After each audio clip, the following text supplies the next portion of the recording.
Tracy Brown Live. Go to Tracy Brown Live. Go to Tracy Brown Live. Gals and guys, go to Tracy Brown Live. Go to Tracy Brown Live. Go to Tracy Brown Live. Gals and guys, go to Tracy Brown Live. Go to Tracy Brown Live. Go to Tracy Brown Live. Gals and guys, go to Tracy Brown Live. Go to Tracy Brown Live. Go to Tracy Brown Live.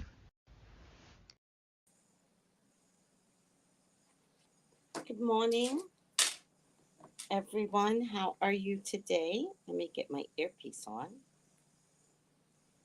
Good everyone.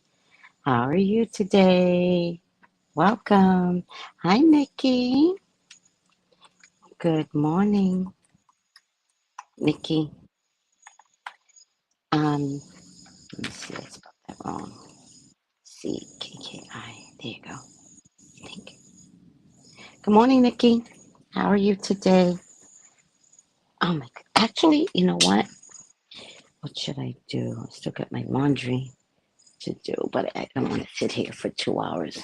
Just need to change my shorts, guys. I don't want to sit here for 2 hours acting like I'm doing a real job. I want to be free. So I am going to put on a pair of flimsy shorts. There you go. There you go. That feels much better. How's everyone doing today? Oh, that feels much better. Lord have mercy. When you are a thick thigh girl, it is no joke. Finding comfortable pants. By the way, never wear jeans because I'm a thick thigh girl. I just don't believe in it. I don't believe in the restrictions that comes with jeans. All right, enough. Let me say hi to everyone. Hi, Black Coffee No Cream. How are you? Welcome, welcome, welcome. I don't know what page I'm on, so I didn't post it in the thing, but I am on page 61. Page 61. I just want to say to everyone, have a great weekend. Choose peace. Notice I didn't say choose happiness this time. Choose peace. Choose calm. Choose to walk away when love is not being served anymore. Choose to be in a happy place, and that happy place should include a peace of mind. And that includes, personal relationships, right? Family. And I have to tell you, it also includes job. If you are not happy at your job, don't quit. Just consider that maybe leaving would be a good option. Just consider that. So start looking for a job that makes you feel alive, makes you want to come to work every day, right? That's what we really want. We want to come to work every day. We want to be happy with our coworkers and our friends at work, right? We don't want work to be drudgery. For those of you that like to work from home and that's what you're striving for, then make sure you actually strive for that. Don't settle, right? Be you, enjoy you, participate in the biggest system for yourself. And sometimes it does include being a little selfish, right? All of our lives, what do? We think about others. We worry about what others think about us. Every once in a while, right? Especially post COVID, especially those that live in the States and understand um, what COVID almost did to us over there and how it reset our whole lives. and how none of us want to go back to that, right? We don't want to be forced back into a system that made us work like dogs. And so, find a way to be a little selfish. Find a way to understand that maybe being happy is selfish. That's not a bad thing when you're taking care of yourself. Be considerate, but be selfish too. Sometimes you just can't take care of everybody. Am I making sense or am I just rambling on right now? Maybe I'm just rambling on. I don't know. Ramble on. All right, now let's get this party started. Let me see who else is on. Good morning, Choice. Oh, and Black Coffee says, good morning, Nikki. I am making sense. Okay, thank you. Sometimes I think I'm in a bubble by myself and I'm like speaking in this audio orator and I'm like, can you hear me? Is there anybody out there? Can you hear me? I think that's the way I feel like sometimes. Like, does anybody understand me? I know I'm a little different, but are you out there? Is anybody out there? That's the way I feel. Hi, Colton. Yes. Good morning. Good morning. Come on board. We are on page 61. If anybody is following along, I have to tell you, I met someone, young lady, and she said to me that I inspired her when I started the Conversations with God series. And she said, she passed me. She said, I think there's like 4 books, 4 series in this book. And she said she's read all 4. I love that. All right. Page 61. Let me ask God for discernment, for knowledge, for understanding, to get his point across. I'm only a tool that God has helped to influence, to help you all understand what God needs. And I'm just a tool. I'm just a tool. But I'm honored to have this position in life. I'm honored and I'm grateful to hear the call of God. Thank you, God. All right, page 61. I might have to go back to I am life, says God, on page 60. I am the stuff that life is. In every aspect, every aspect has a divine purpose. Nothing exists, nothing, without a reason understood and approved by God. Can you guys hear that? Nothing exists, nothing, without a reason understood and approved by God. So I'll give you guys a really good example. I talk about my marriage a lot, right? And so I was married, and then at some point the marriage didn't go well, right? And divorce happened, but we didn't really get a divorce for like 7 to 8 years. It was weird. But ultimately I had to file for the divorce, which was fine. That wasn't a bad thing. But in the middle of still being married, because in Jersey there's no such thing as a legal separation. I don't think so. At least back then it wasn't. My husband had met a woman, and she had gotten pregnant, and bingo bango. And what I can tell you about that and God's authorization, right? And by the way, this has nothing to do with cheating, right? When this woman came along, he wasn't cheating with her. But what I can tell you about the authorization of God and the baby needing to be born, right?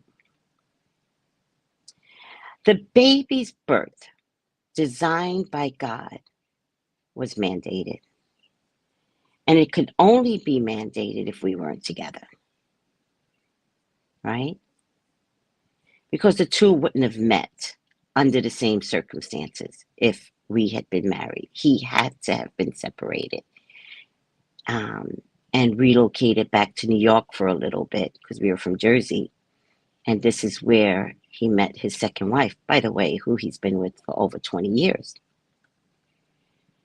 But when you're in the midst of disdain, sometimes hatred, anger, of your partner, and yet something still has to go through, and you still have to separate, and you still have to divorce, and you fight it every which way,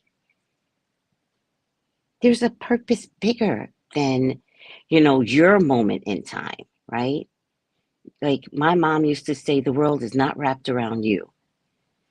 And I want to say that to all of you. The world's not wrapped around you. So when it comes down to breakups and separations and divorce and cheating, whatever the cause is, just remember that there's a bigger purpose, right? And this little girl, who's now a young woman, I don't know how old she is at this point, but she is my son's sister, right? She had to be born, right? And in order for that to occur, we had to separate. So, in hindsight, I appreciate God for allowing us to separate because the little girl is amazing, right? Um, and so I can see in God why that was important, you know? But don't get it twisted. I never fought for my husband. I really did not. I was like, it's okay, leave. Goodbye. But I'm just pointing out that when two people just aren't supposed to be together, don't fight that. God has a bigger plan, that sometimes the plan is not all about you. The plan is so much bigger, and it's about God's sustainability in life forces. And that little girl has her own reason for being here. Does that make sense? I hope it does. Because nothing exists, nothing, without the reason understood and approved by God. How can this be? What of the evil which has been created by man, says evil? You know, whoever Neil is, he wasn't that bright. Evil's not was not created by man. God said in the beginning of the book he had to balance out the good. So he placed the opposite here, and the opposite was required. We gave it a name as evil, but God understood that he had to give balance, and the balance is the opposite, right? Um, how can this be, says Neil? What of the evil which has been created by man? And God goes, you cannot create a thing, not a thought, an object, or an event, no experience of any kind which is outside of God's plan. For God's plan is for you to create anything and everything that you want. In such freedom lies the experience of God being God. And this is the experience for which I created for you. I created life itself. Evil is that which you call evil, yet even that I love. Wow. For it is only through that which you call evil that you can know good. Wow. Only through that which you call the work of the devil, that you can know and do the work of God. Wow. I do not love hot more than I love cold, high more than low, left more than right. It's all relative. It's a part of what is. I do not love good more than I love bad. And then he adds, Hitler went to heaven. When you understand this, you will understand God. Wow. Ooh, I don't know. I'm a little lost for words at this point. This is beautiful. Do you guys understand what just happened here? That's beautiful. You cannot create a thing, not a thought, an object, or an event. No experience of any kind which is outside of God's plan. For God's plan is for you to create anything and everything, whatever you want. In such freedom lies the experience of God being God. This is the experience for which I created for you and life itself. Evil is that which you call evil, yet even that I love. For it is only through that which you call evil that you can know good. Only through that which you call the work of the devil that you can know and do the work of God. I don't love hot more than cold, high more than low, left more than right. It's all relative. It's all a part of what is. I do not love good more than I love bad. Hitler went to heaven. When you understand this, you will understand God. Now, I'm not going to go on a whole Hitler rant here, but I am going to go on a rant of people being in jail, right? Committing murder, serial killers, um, uh, public shooters, right? What's our expectation of people like this, right? That there's no place for them in heaven, right? And yet, I would beg to differ that I would make it into heaven any more than a mass shooter. Do you understand that? I expect to be online, right, to get through the gate, and I expect to see somebody with a terribly decrepit past to get through, and God say to me, not so quick, young lady. We need to talk, right? And because I'm working out my spiritual health here,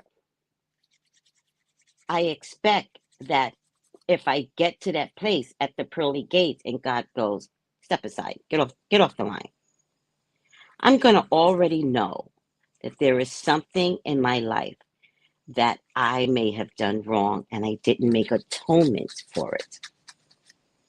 Whereas the mass murderer, the school shooter, right? The block party hitter, right? The man that kills his wife, the wife that poisons her husband, I'm going to say to myself, because I'm taking care of my spiritual health here on this level playing field, I'm going to say, I must have missed something, but they didn't. What they did was horribly wrong and disgusting. But what if I did something and I just didn't know it? That created a lifetime of wrong, right? So Let me give you a perfect example of how I could not make it into heaven, right? What if there's a person out there that is standing in on a corner begging for money, and in California they would stand at the stoplights, particularly off of highways, the exits off of highways, and there'd be a stoplight at the base, and usually there's a homeless person there because he can hit about 3 or 4 cars, right? And what if this person standing on the corner has his hat out begging for money? And what if I give it to them and they get to go and take that money that he gathered up, but I contributed to, and feed their child? What if they're not homeless? What if they just lost their job and can't find their way back fast enough, but they've got a hungry mouth to feed? What if it's not one hungry mouth? What if it's 4 hungry mouths, right? And a pregnant wife, like, right? Let's go to the far extreme. And what if by doing that, and he gets to feed his children, and in a weird kind of way, a sense of pride comes inside of him. He might have to go out there and beg, but he knows that getting up in the morning and going out and begging, um, at the corner of a light, at the very least, will allow him to bring something home for his children while he tries to find his way back, while he waits for his unemployment check, which, by the way, an unemployment check, as they designed it in California, takes 6 weeks to come in. So what if he's just trying to survive for those 6 weeks? And what if my contribution made that possible? I don't have to know his story to know that all I need to see is that there is a man on a corner begging. I don't need to question him. I don't need to judge him. I don't need to say, well, I would give him money, but I know he's going to use it on drugs. That's very common in the States. I don't know how it is out here, but in the States, it's very common. I would give them money, but they're going to use it on drugs, right? Or the other judgment that I hate passionately is when people say, I'd rather buy you food with it. Again, who are you? Because again, what if the story isn't about food? What if he doesn't need McDonald's, which is like the closest thing you're going to be able to buy a homeless person, right? What if he wants the money to buy formula? Like, who are you? Right? And whatever money you were going to spend, it's just as easy to give them a few dollars because you don't know how the few dollars can help. You don't know, right? So let's turn it around now. Because remember, we're at the gate and I'm standing next to a school shooter.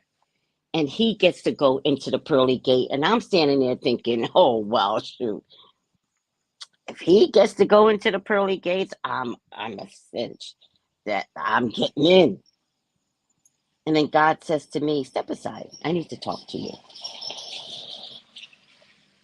Now, if I'm doing my work here, I'm going to know that step aside is a whole problem. So I'm going to step aside and I'm going to be like, what happened, God? What did I do wrong?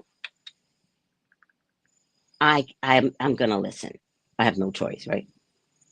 And God says, remember that time I sent a homeless person to you and you were at the corner of a stoplight in California and you were in a really bad mood that day. Somebody put you in a bad mood. And because you were in a bad mood and somebody treated you poorly, you placed that anger onto the homeless person. and you did not give him money, but you had the money to give. That guy that you could have given money to went home and killed himself, right? Killed his family. He was at such a wit's end. And then, right? The punishment, then God brings a homeless person to me. Now I have to face the homeless person in my heavenly wanting to get in the pearly gate. I can't get into the pearly gate because now I'm standing in front of the very man, the very homeless man that I knew I could have given money to. And don't get it twisted. God shows you the video on top of it. God's like, look,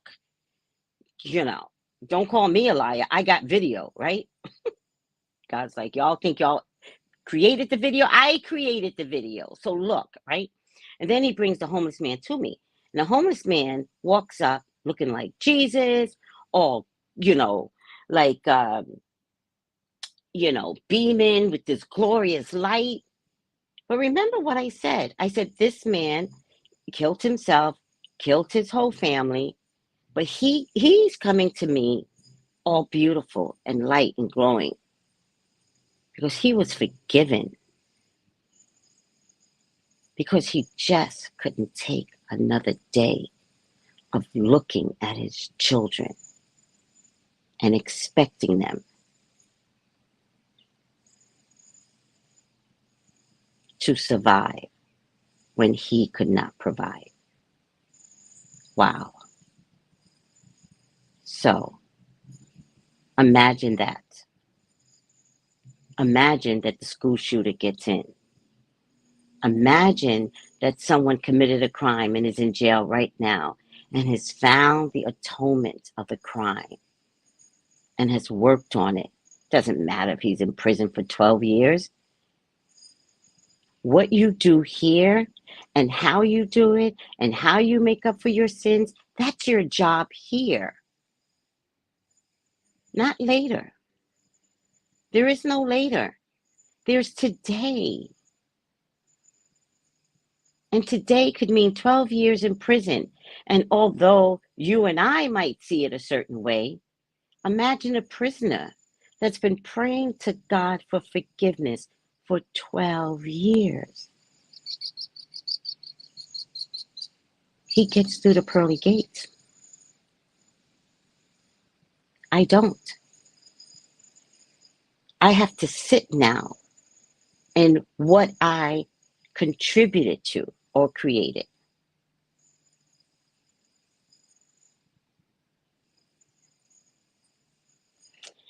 In any case, you cannot create a thing, not a thought, not an object, not an event, no experience of any kind, which is outside of God's plan. For God's plan is for you to create anything and everything, whatever you want. In such freedom lies the experience of God being God. And this is the experience for which I created you. I created life itself. Evil is that which you call evil, yet even that I love. For it is only through that which you call evil that you can know good. Only through that which you call the work of the devil that you can know and do the work of God. I do not love hot more than I love cold, high more than low, left more than right. It's all relative. It's all a part of what is. I do not love good more than I love bad. Hitler went to heaven. When you understand this, you will understand God. But I have been raised to believe, says Neil, that good and bad do exist, that right and wrong are opposed, that some things are not okay, not all right, not acceptable at the sight of God. And God says, everything is acceptable in the sight of God. But how can God not accept that which is? To reject a thing is to deny that it exists. To say that it is not okay is to say that it is not a part of me. And that is impossible. And I'd like to stop there for a moment, because I've often said on my channel, I do not disagree with cheating. I do not disagree with it. I think that if cheating occurs, there's a reason why, and maybe figure out the reason why. But I don't disagree with cheating. So when somebody calls me and they're like, I'm cheating, and I'm like, and what do you want me to look at? Because I'm not your judge and jury. I don't actually always say that. I just kind of go, moving on. What am I supposed to say to that? And if there's a question that comes out of the cheating, I can answer that. But just to make an announcement like, well, Tracy, I'm cheating. I'm like, well, did you want a question around something? Right? And that's why people like me, because I don't care. I don't judge. In the same token, you also can't say to me, my wife is cheating, my husband is cheating. Like, what do you want me to say to that? Because I can tell you right now that if somebody cheats, your marriage is not okay. If your marriage is not okay, why are you there? That maybe the answer lies in an independent thought, an independent experience, rather than annihilating the person that's cheating. Why not just give them their freedom papers, whatever that looks like to you? Everything is acceptable in God's eyes. That's how I got to the cheating part, because I just want people to understand that when something's like, oh, my husband cheated, it's like, okay, oh, child, there's a lot more going on than the final act of cheating, guys, right? I promise you. Everything is acceptable in the sight of God. How can God not accept that which is? To reject the things, to deny it ever existed. To say that it's not okay is to say that it is not a part of me, God, and that is impossible. Yet behold your beliefs and stay true to your values, for these are the values of your parents, of your parents' parents, of your friends, and of your society. They form the structure of your life, and to lose them would be to unravel the fabric of your experience. Still examine them one by one. Review them piece by piece. Do not dismantle the house, but look at each brick and replace those which are broken, which no longer support the structure.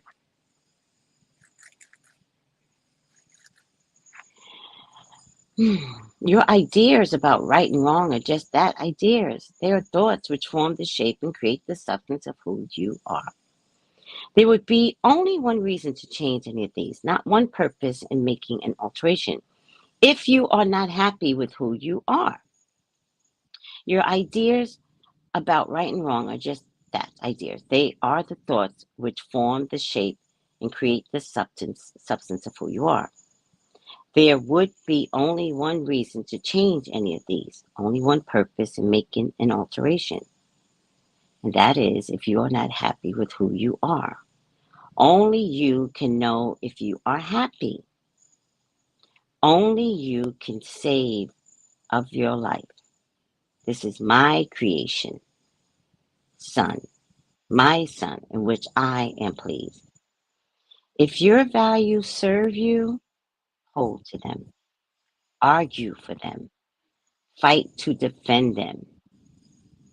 Yet seek to fight in a way which harms no one. Harm is not a necessary ingredient in healing. So I like to say to that, right? Just in being a psychic, right? I know that there are people that if I were to say openly and out loud that I'm a psychic, people would have a problem with it, right? So I don't say it out loud because I'm not trying to hurt others. I'm not fearful, right? I don't care who knows that I'm a psychic because I'm a public psychic. I announce it on YouTube every day. But I don't have any interest in shoving it down people's throats, right? But if I have to defend being a psychic, being a metaphysical person, being a medium, a healer, if I have to defend that, I will beat your ass with my words because I have studied where I stand. And I'll go to the Bible and pull out where religious people do not understand that Jesus was a psychic. He was a medium. He was a healer, right? And so I stand my ground with how I am showing up in the world. I won't shove it down your throat. So I'm not walking into any space letting people know that's right. I am a psychic. I give two fucks. I don't care for you to know. Because the ones that know already know. I've been here for 2 years. 2 years I've been here. And I've had only one person recognize me, and that's because they were from the States. The Caribbean does not recognize me. And I'm okay with that. Because I know that's about timing. Or if it's even meant to be. And yet, I go to work at a place, and the woman recognizes me. Her soul recognized my soul.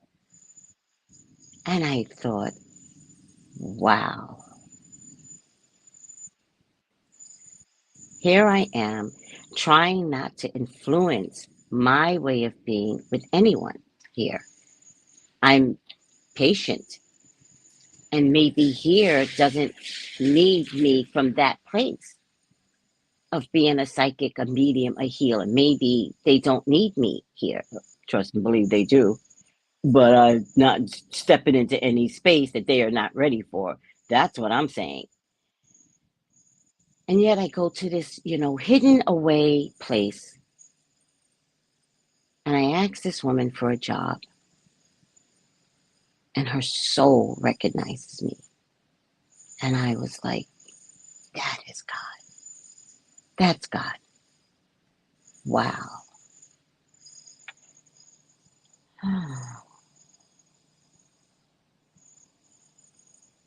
Your ideas about right and wrong are just that, ideas. They are thoughts which from the shape and create the substance of who you are. There would only be one reason to change any of these, only one purpose in making an alteration. If you are not happy with who you are, only you can know if you are happy. Only you can save your life. Do you understand that? Only you can save your life. Only you can save your life. Only you can save your life. Say that to yourself. Only I can save me. I save my life. I do this.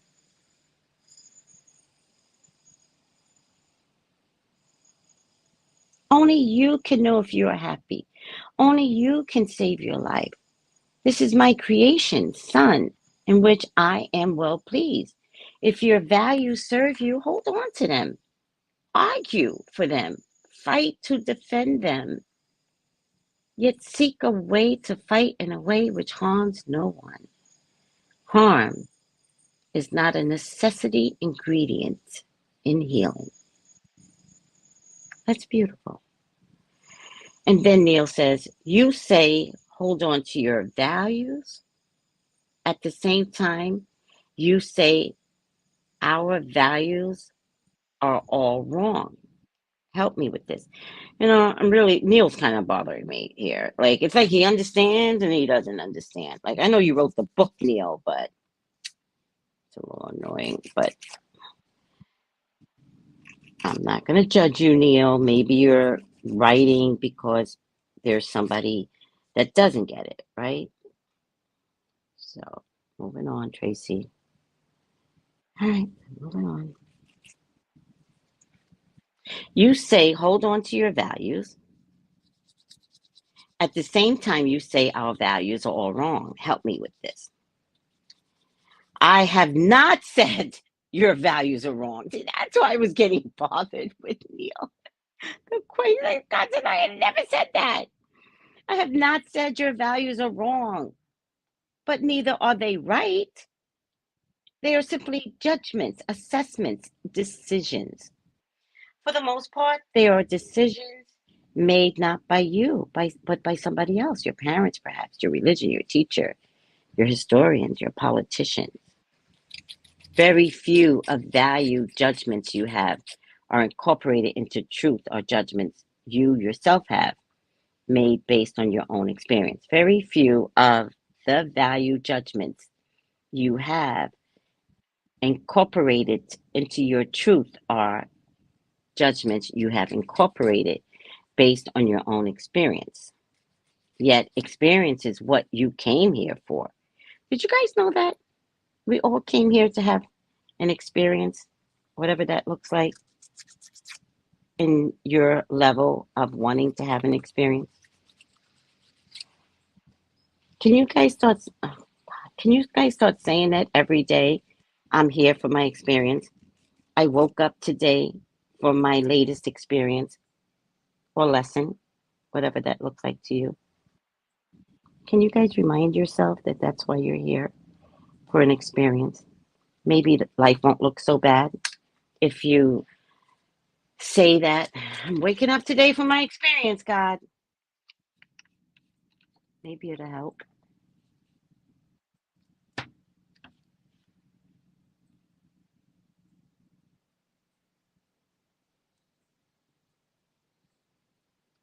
Yet experience is what you came for. And out of your experience, you were to create yourself, right? So we came for an experience, and from that experience, we are allotted to create something. You have created yourself out of experience of others. So lovely. So every time we have an experience with others, we have the opportunity to create something. If there were such a thing as sin, this would be it. Listen up, everyone. To allow yourself to become what you are because of the experience of others. This is the sin you have committed, all of you. You do not await your own experience. You accept the experience of others as gospel, literally. And then, when you encounter the actual experience for the first time, you overlay what you think you already know onto the encounter, right? So this is a really good example when so many people are opening up to their metaphysical side, right? So many people are opening up to their metaphysical side and they're starting to see things, hear things, feel things. They're starting to get triple numbers: 111, 222, 333, 555, 666, which is not a bad number, but you might see triple digit 6, triple digit 7, right? By the way, guys, my car adds up to 6. I think it does. Side note. Hold on. So I do this thing with numbers, right? Part of being a metaphysical person is to understand that God talks to you in numbers, right? We are born by a sequence of numbers. the perfect sequence of numbers is how you were born and how it matched the degrees of the planet and the skies. And it all makes a difference down to the minute, right? And let me see something. What?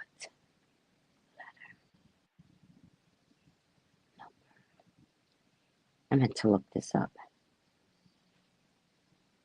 So M is the letter. It's the 13th letter, right? So 13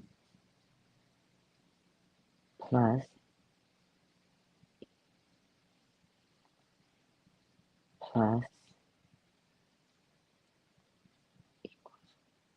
So one part, because we have like 3 letters and 3 numbers. So one part equals 6, right? And then the numbers equal 6, right? Now 6 isn't one of those numbers that I identify with, right? I'm not a 6 number person, but I'm not a 6 number person based upon what um, society has told us 6 isn't the greatest of numbers, right?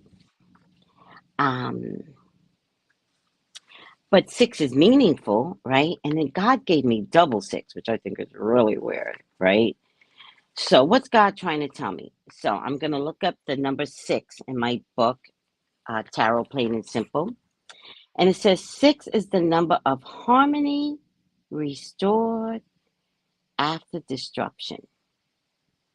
6 is the calm after the storm. Oh my God, this makes so much sense. Oh,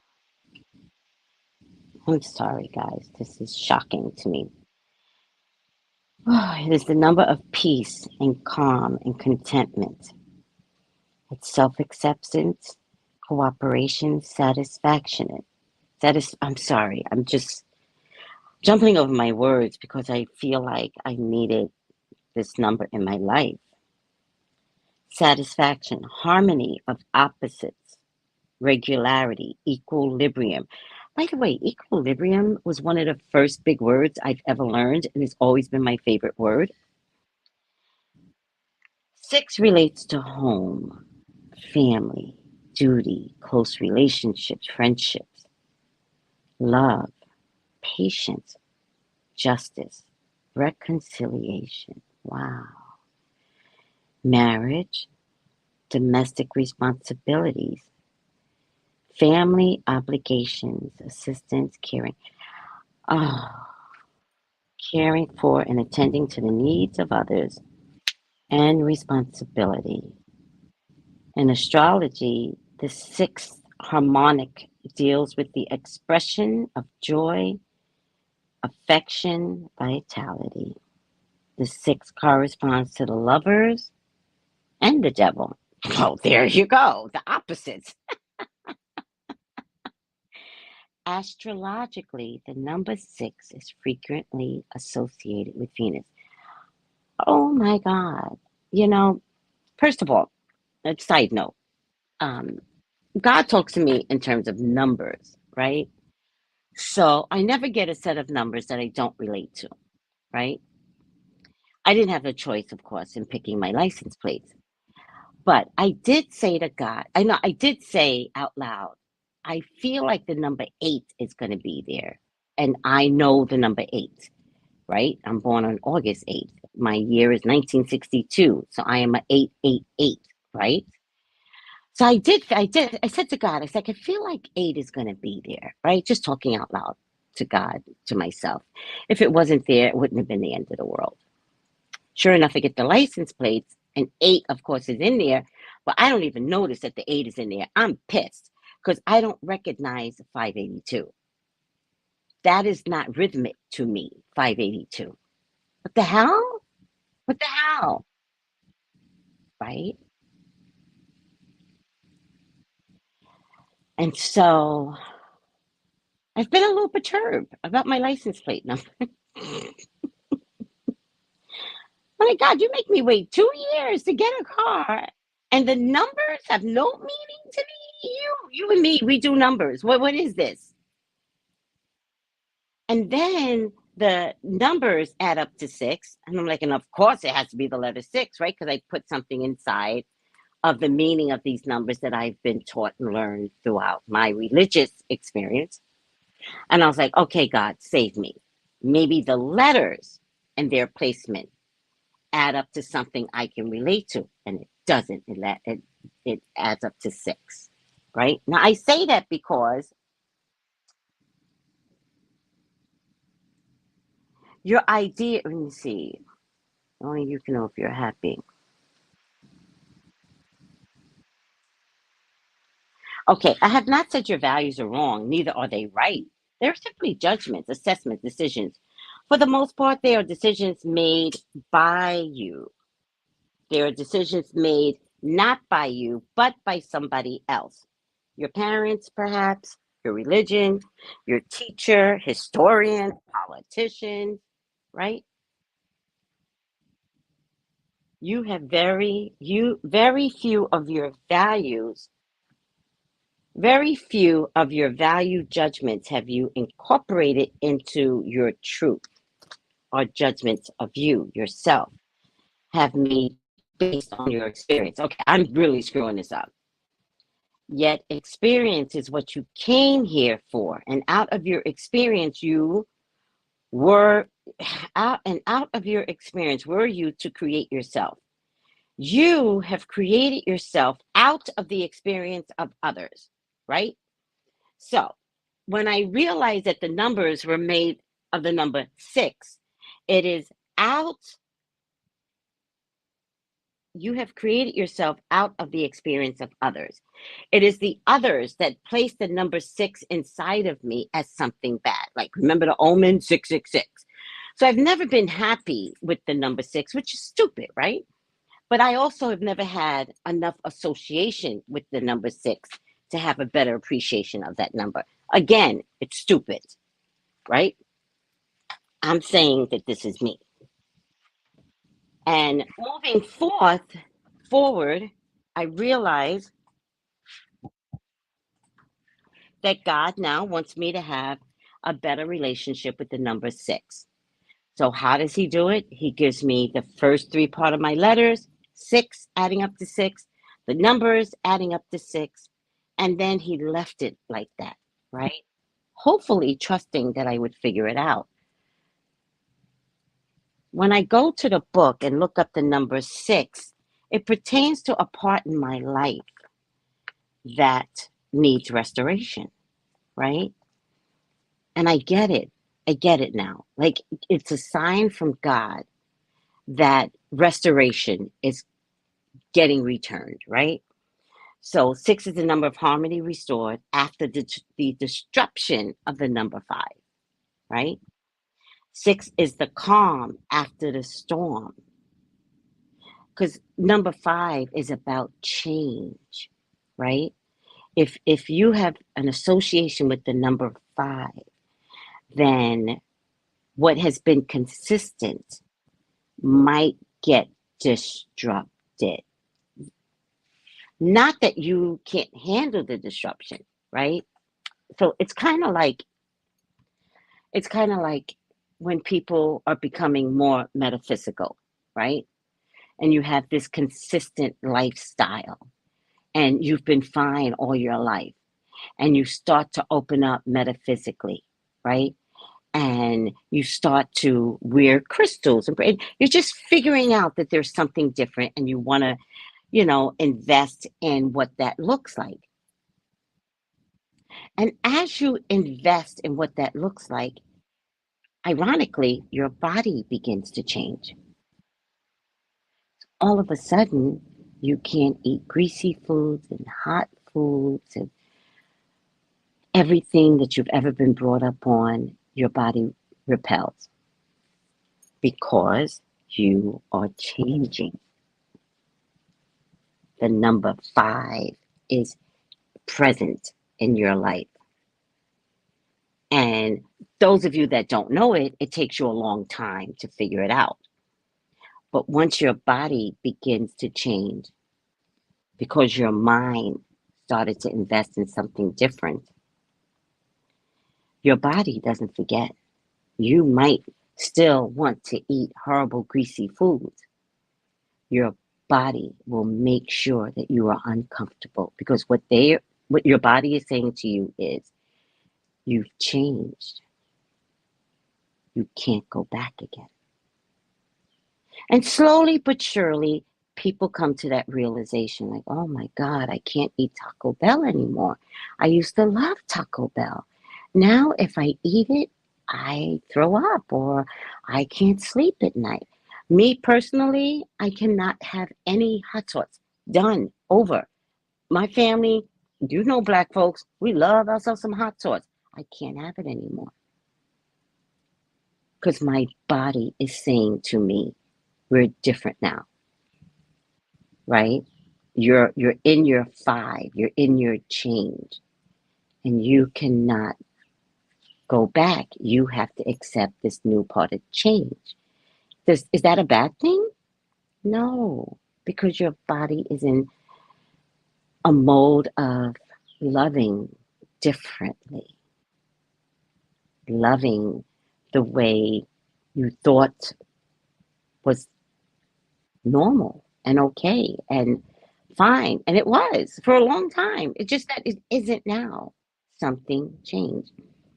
So when I look at the number 6, and I have no association with the letter 6, the number 6, 0, none. I don't even have an apartment number that had a 6 in it, right? Throughout the years. And 6 is the number of harmony restored after disruption. 6 is the calm after the storm. It is a number of peace, calm, contentment, self-acceptance, cooperation, satisfaction, harmony of opposites, equilibrium. 6 relates to home and family, friendship, love and peace, marriage, family obligations, caring and attending to the needs of others.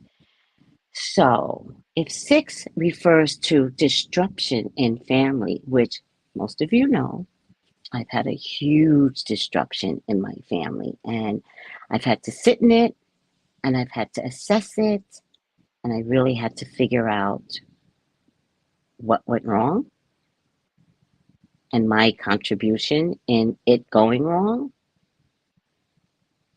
Whether good or bad, I still have had to assess me, not others.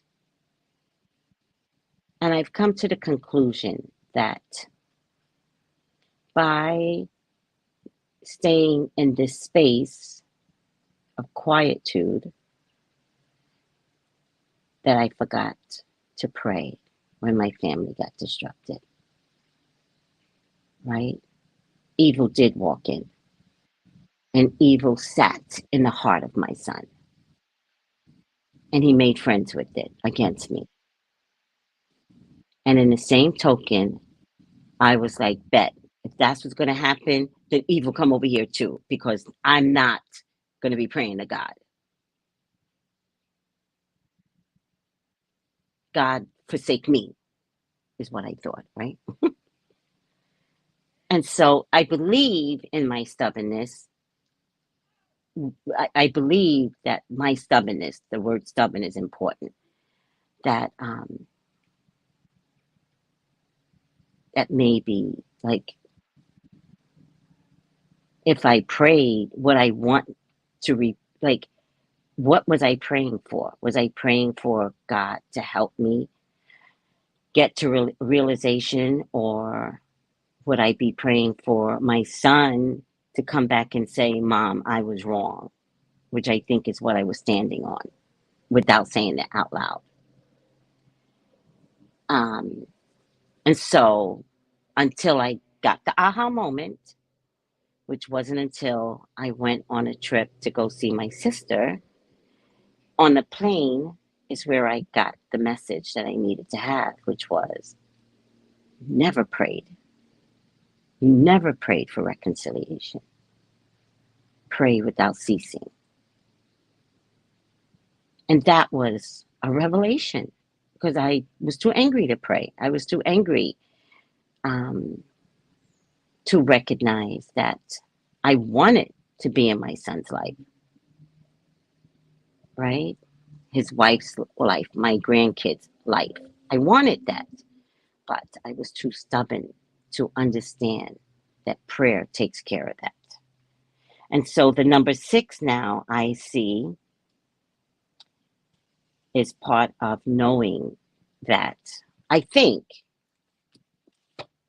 I believe, I trust all will be repaired. That'd be nice. That would be so nice. If there was no such thing as sin, there would be it. To allow yourself to become what you are because of the experience of others. This is the sin you have committed, all of you. You do not await your own experience. You accept the experience of others as gospel. And then when you encounter the actual experience for the first time, you overlay what you think you already know onto the encounter. So, getting back to you all and changing your lives over metaphysically, what I usually get is people that don't trust their metaphysical growth. They consider themselves crazy. They're like, well, Tracy, I thought about this, but then I thought it was crazy. And it's like, no, learn to trust the new you.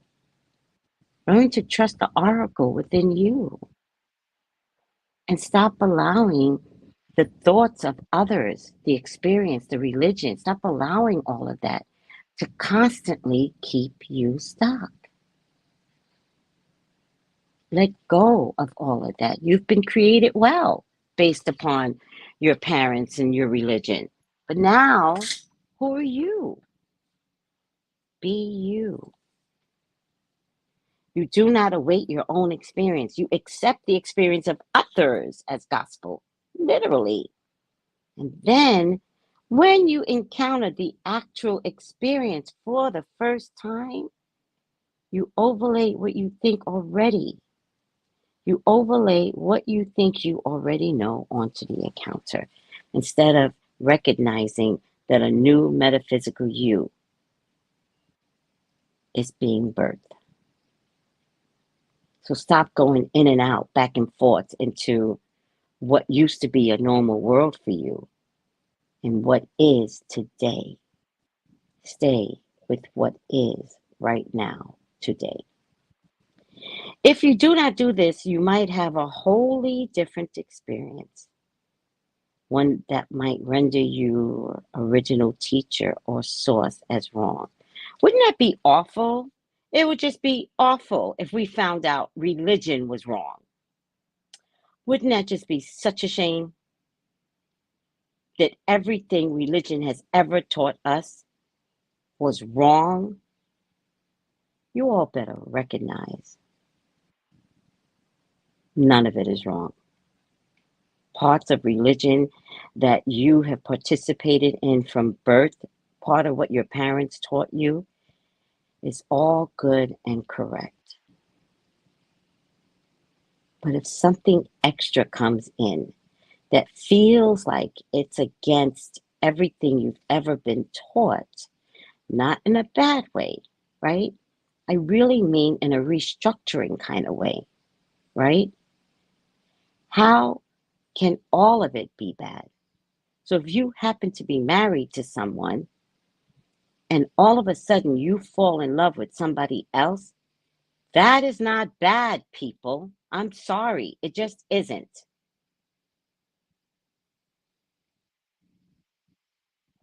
Moving on. It might hurt. I get it. But nothing can really hurt without knowing that something was already restructured in that relationship anyway. So everyone is like, he cheated on me. Did he really cheat on you? Or did your marriage not be the same anyways? Me personally, I don't want to be stuck in a marriage of it is what it is. I don't want that man in my life. I want trust. I want happy. I want a man that wants to be here with me. But if that changes, I want to be happy. I'm going to be selfish. I'm going to have a conversation and I'm going to say, if you're not happy, it's okay. We can do this apart. We can separate. We can divorce. We can figure it out. And if somebody gets mad, okay, you're entitled to all that bullshit, but the breakup still has to happen because I can recognize when I'm not happy. And that's the difference. I'm not living with that, right? If you do this, you might have a wholly different experience, one that might render your original teacher or source wrong. In most cases, you don't want to make your parents, your schools, your religions, your traditions, your holy scriptures wrong. So you deny your own experience in favor of what you have been told to think. I am a psychic. Nowhere in religious teachings is anybody going to welcome me into a church and be like, woo, ciao. It's not going to happen. But I'll tell you what is happening. Church is in me, but so is being a psychic. Christ is in me, but so is being a psychic. God is in me. Trust and believe, but so is being a psychic. Nowhere can this be more profoundly illustrated than in your treatment of human sexuality. Oh boy, here we go. Man, y'all got sex all wrong, all wrong. Everyone knows that the sexual experience can be the single most loving, most exciting, most powerful, most exhilarating, most renewing, most energizing, most affirming, most intimate, most uniting, most creative physical experience of which humans are capable. Having discovered this experience, you have chosen to accept instead the prior judgments, opinions, and ideas about sex by others, all of whom have a vested interest in how you think. These opinions, judgments, and ideas have run directly constricted, oh my God, sometimes I can't say the word, have run directly in contrast to your own experience. Yet, because you are loathed to make your teachers wrong, you convince yourself it must be your experience that is wrong. The result is that you have betrayed your true truth about this subject with devastating results. All right, I'm exhausted at this point. Basically, everyone's sex is good. Basically, right? Sex is good. Sex was created by God. God gave us sex. I believe what the book is trying to say is we have taken a very extreme experience of good that incorporates so many different diversities and dichotomies into one experience of good, and we have managed to turn it around into ugly. I'm not saying everybody does, but you and I both know it gets turned around ugly. right? And so,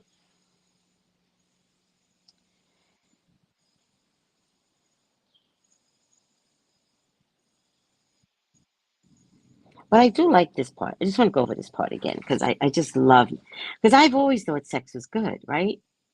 Like really, really good, right? And people really, really forget that sex is of God.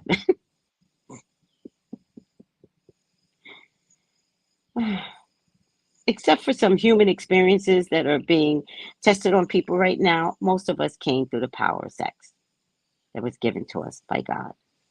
It's a beautiful experience. Everyone knows that the sexual experience can be the single most loving, most exciting, most powerful, most exhilarating, most renewal, most energizing, most affirming, most intimate, most uniting, most creative physical experience of which humans are capable.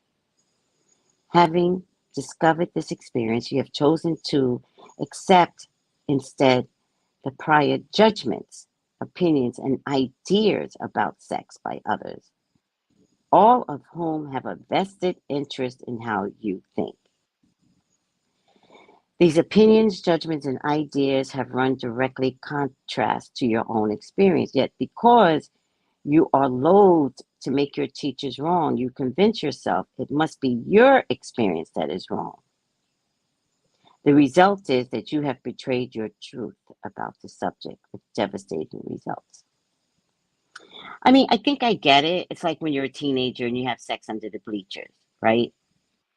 And although the act itself is good, it's when you're done with the act that you're like, oh my God, I just had sex under the bleachers.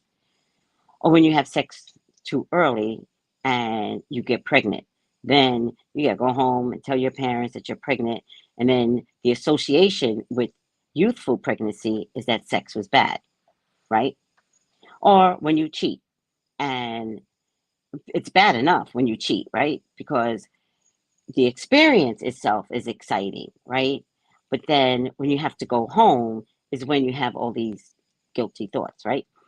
But then to find out that you're cheating and then that your partner is pregnant, oh my God, oh my God. When none of it is wrong, zero, none, right? I'm not saying I agree with cheating. Cheating participates in lies.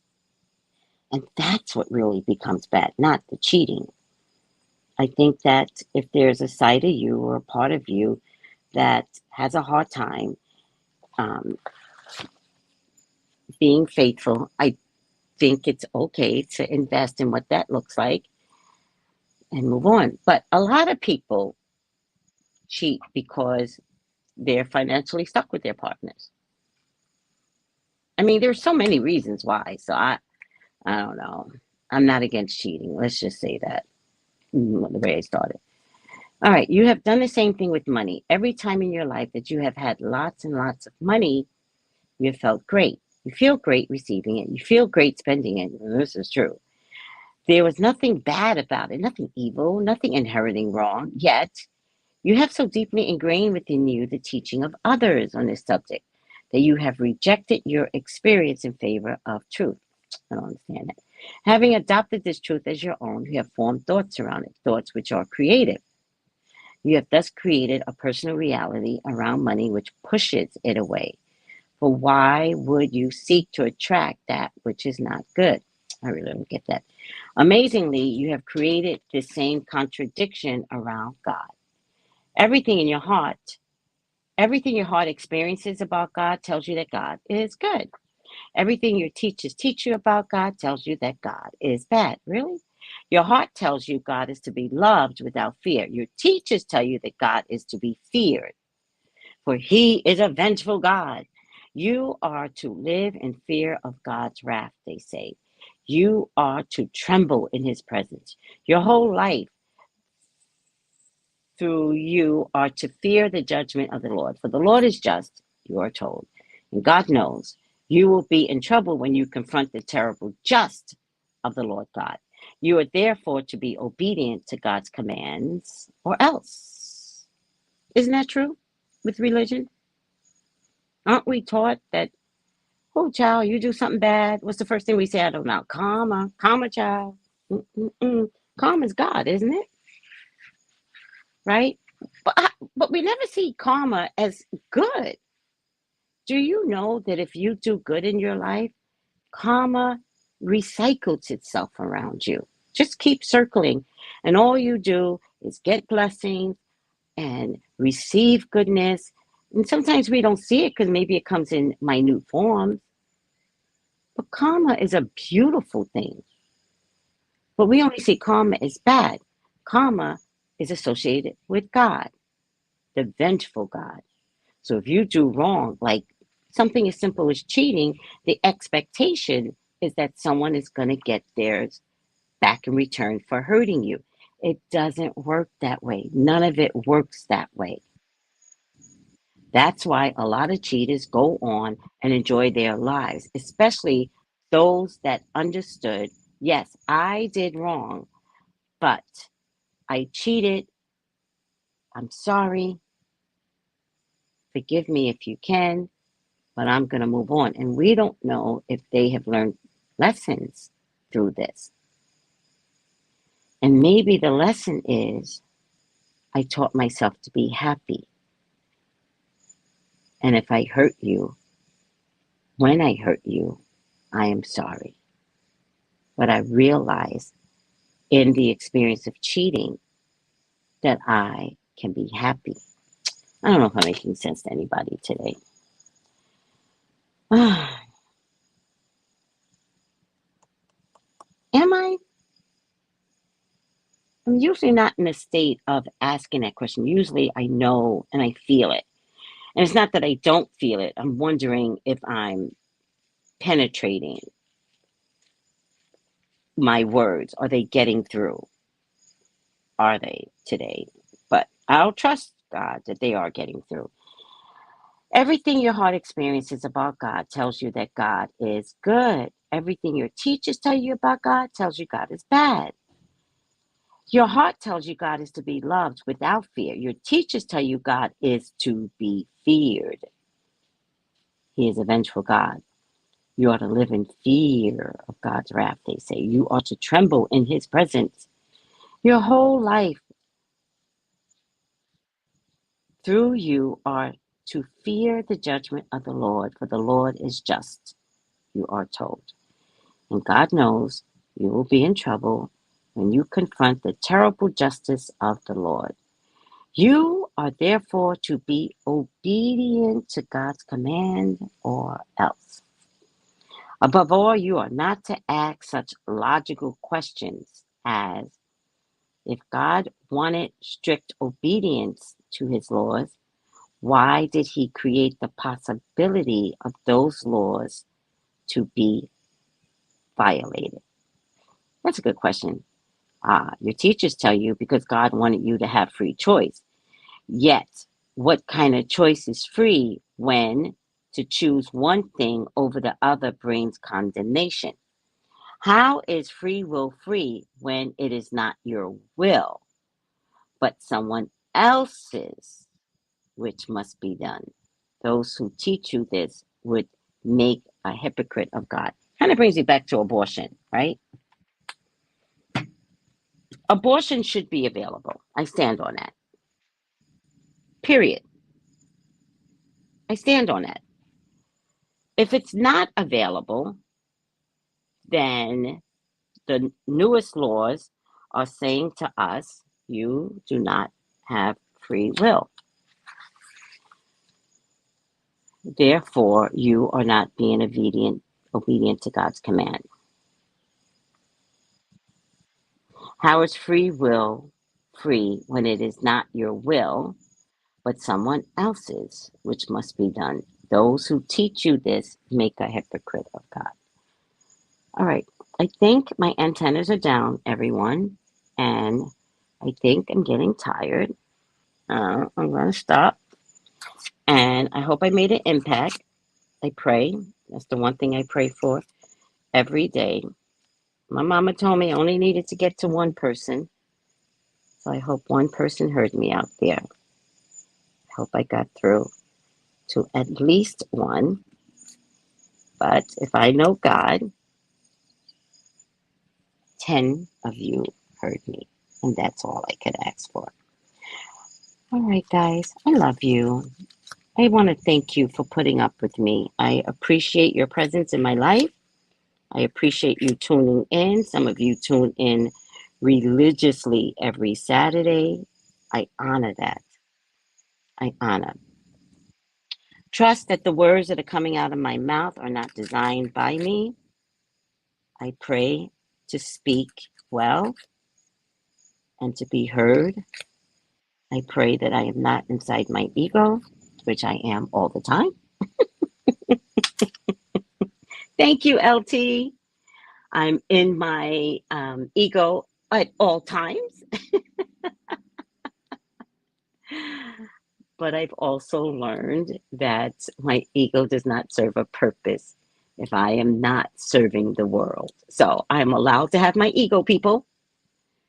And I have to know the difference between me, myself, and I, and you.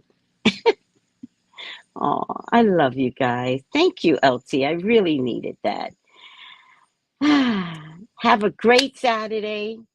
Have a great Sunday, whether you're working or not. Make it worthy. Make your life worthy. What does that look like to you? I love you guys. Take it easy. Bye.